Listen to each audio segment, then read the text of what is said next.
Selamat pagi, Assalamualaikum warahmatullahi wabarakatuh. Salam dan bahagia. Perkenalkan, nama lengkap saya Rista Kristina Malo dengan NIM 2020 008183 dari kelas 4A5 Manajemen. Di sini saya mendapat tugas tentang marketing miopia di mata kuliah Manajemen Strategi. Di sini saya akan menjelaskan tentang marketing miopia. Jadi marketing miopia merupakan pendekatan pemasaran yang berpandangan pendek dan cenderung berfokus pada pemenuhan kebutuhan mendesak perusahaan. Hal ini terjadi karena kurangnya wawasan tentang apa yang dilakukan perusahaan untuk pelanggannya.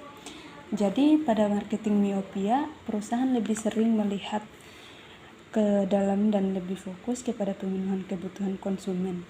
Sehingga dalam jangka panjang, hal ini dapat berakibat buruk pada perusahaan.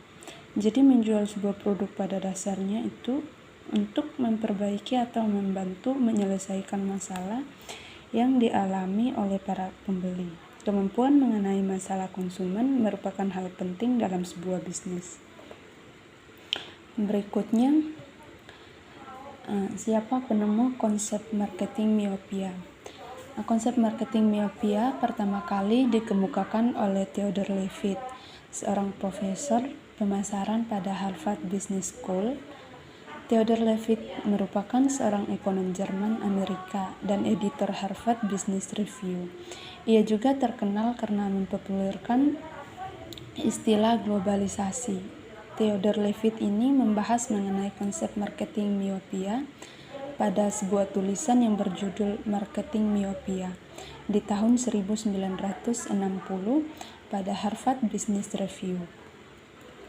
Menurutnya, perusahaan tidak hanya menghabiskan cukup waktu untuk memahami apa yang diinginkan atau dibutuhkan pelanggan, umumnya akan mengalami marketing miopia.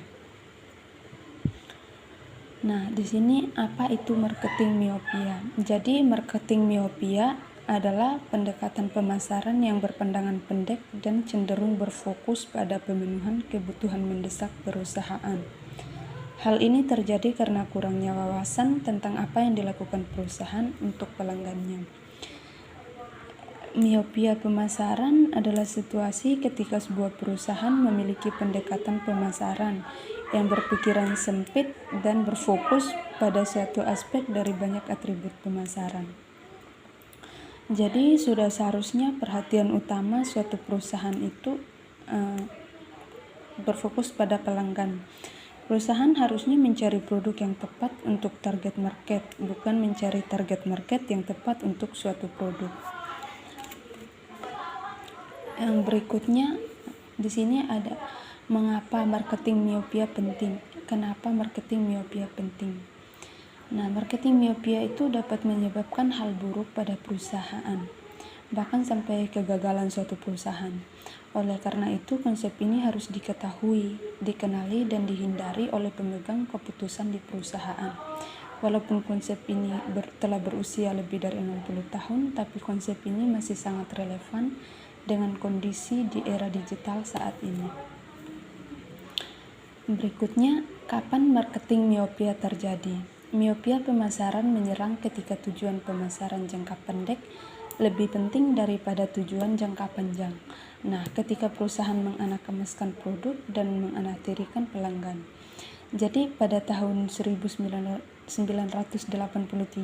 Theodore Levitt ini menerbitkan buku yang berjudul The Marketing Imagination. Pada buku tersebut ia menyatakan bahwa tujuan perusahaan bukan hanya menghasilkan uang, tapi untuk menciptakan dan mempertahankan pelanggan. Nah, sebuah bisnis atau perusahaan adalah lembaga yang memuaskan pelanggan dan karena itu harus didasarkan pada kebutuhan dan keinginan pelanggan. Berikutnya ada contoh marketing miopia. Nah, di sini ada Kodak. Kodak ini merupakan salah satu contoh nyata sekaligus contoh yang paling menyakit dari marketing miopia. Kodak kehilangan sebagian besar saham ketika teknologi kamera digital meledak. Ketika itu, bisnis utama Kodak adalah penualan film untuk kamera analog. Ironisnya, Kodak merupakan penemu dari teknologi tersebut. Kamera digital portable pertama telah dikembangkan oleh insinyur Kodak bernama Stephen Sesson pada tahun 1975.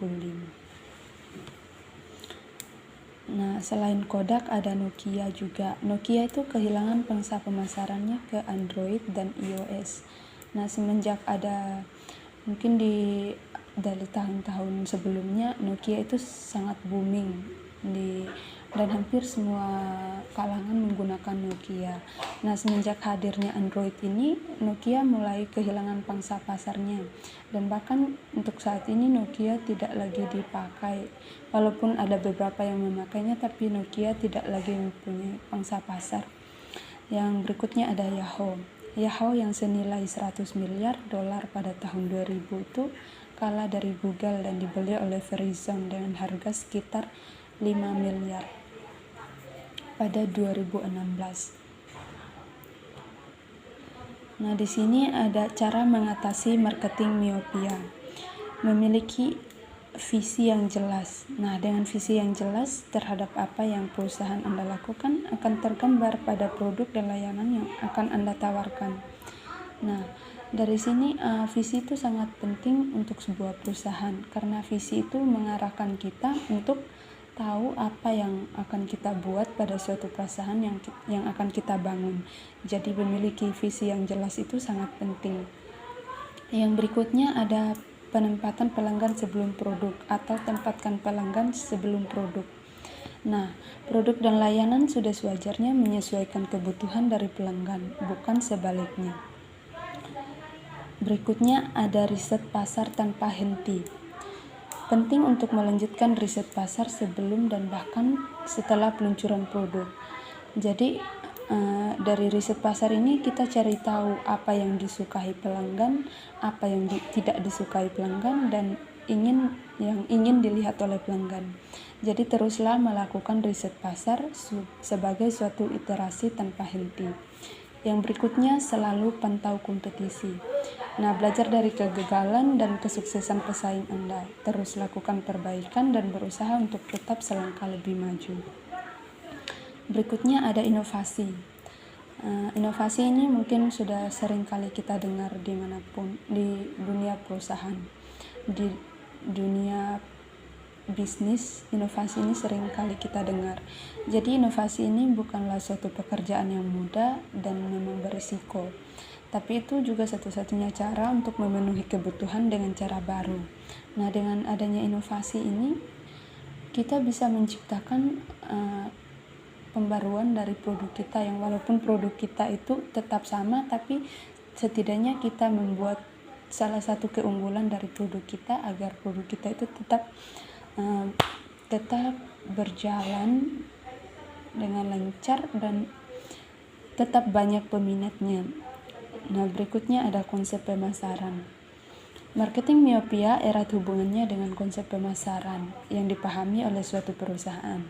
Marketing miopia itu menjadi efek dari penerapan perusahaan terhadap konsep pemasaran. Berikutnya, konsep pemasaran adalah sebuah falsafah bisnis yang menyatakan bahwa pemuasan kebutuhan konsumen merupakan syarat ekonomis dan sosial bagi kelangsungan hidup perusahaan. Berikutnya ada kesimpulan. Akar dari penyebab marketing miopia adalah perusahaan itu sudah yakin bahwa mereka itu berada dalam industri yang sedang berkembang, atau bahwa produk mereka itu secara inheren diinginkan oleh pelanggan. Sekian dan terima kasih presentasi dari saya. Mungkin hanya itu yang bisa dapat saya sampaikan. Mohon maaf jika ada salah penyampaian dalam video tersebut. Semoga presentasi ini menjadi pembelajaran untuk teman-teman sekalian. Terima kasih. Wassalamualaikum warahmatullahi wabarakatuh. Salam.